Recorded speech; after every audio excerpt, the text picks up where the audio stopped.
కోహ్లీ అన్న చూసావు కదా, ముంబై బోల్ట్ బూమ్రా బౌలింగ్ వేస్తే పంజాబ్ అని అయిపోతుంది. ఈజీగా 100-150కి ఆల్అవుట్ అయిపోతుంది అనుకుంది. ఇలా ఉంటుంది మా బ్యాటింగ్. చూసా అయ్యారు. ఆ బూమ్రా యార్కర్లో నువ్వు కొట్టావు చూడు ఫోరు, మైండ్ బ్లోయింగ్. అలాంటి ఫోర్ ఇంతవరకు నేను ఎప్పుడూ చూడలేదు. అయితే నీతో జాగ్రత్తగా ఉండాలి. ఆజల్వుడ్, నిన్ను కోరేది ఒకటే, అయ్యర్ని మాత్రం అవుట్ చేస్తే మనం ఈజీగా మ్యాచ్ గెలిచేసినట్లే అనుకో. ఏమంటావు? నిజమే అన్న, నీకు అయ్యర్తో పాటు స్టోనీస్ వికెట్ కూడా గిఫ్ట్గా ఇస్తా.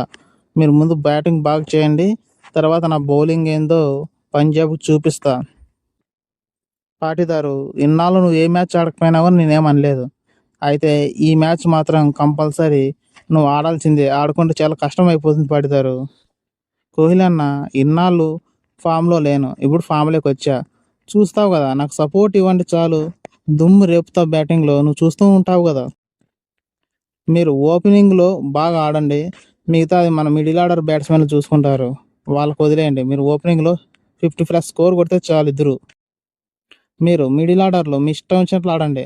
బ్యాటింగ్ అయినా బౌలింగ్ అయినా ఎట్లయినా సరే మీ బ్యాటింగ్ అద్భుతంగా ఉండాలి. తర్వాత నేను స్టోయినిస్ చూసుకుంటాం. స్టోనీస్ ఏదో ధైర్యంతో, నువ్వు ఉన్నావని ధైర్యంతోనే వాళ్ళకు ధైర్యం చెప్పాం మన పిల్లగాళ్ళకు. మరి నువ్వేమంటావో చెప్పు స్టోనీస్. ఖచ్చితంగా మనం ఆడి గెలిచాల్సింది మ్యాచ్. అయ్యారు, నువ్వు ఏ మాటని, ఆర్సీబీకి ఆస్ట్రేలియా ఆల్రౌండర్ గండం ఉంది, అందులో నేను ఆస్ట్రేలియా ఆల్రౌండర్నే. నా సంగతి నీకు తెలుసు కదా, ఎట్లా ఆడతాను. ఫిలిప్ సాల్ట్, నేను నిన్నే నమ్మా.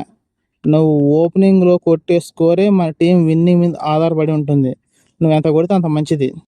చూస్తావు కదన్నా, సరే హాఫ్ సెంచరీ కానీ కొట్టి కీలక స్కోర్ని అందించి ఆర్సీబీ విన్నింగ్కి ఎట్లా తోడ్పడతాను నువ్వే చూస్తావు కదా. జితేష్ శర్మ 18 ఏళ్ళ తర్వాత నీ కెప్టెన్సీలో కప్పు గెలుస్తుందనే సంతోషం కావాలంటే నువ్వు ఖచ్చితంగా ఆడాల్సిందే ఈసారి నువ్వు. బౌలర్లు సుయాష్ శర్మ, దయాలు, మన ఆజల్వుడ్కు సపోర్ట్ ఇవ్వండి చాలు. మ్యాచ్ని దగ్గరుండి గెలిపిస్తాడు జాగ్రత్తగా. అయ్యరు, చూసావు కదా మా బ్యాటింగ్ బౌలింగ్ ఎలా ఉంటుందో. ఈసారి గెలిచేది పక్కా మేమే.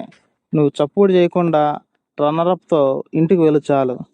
ఏందన్నా రన్నరప్తో ఇంటికి వెళ్ళేది? మా బ్యాటింగ్ బౌలింగు, అసలు నా బ్యాటింగ్ చూసావు కదా.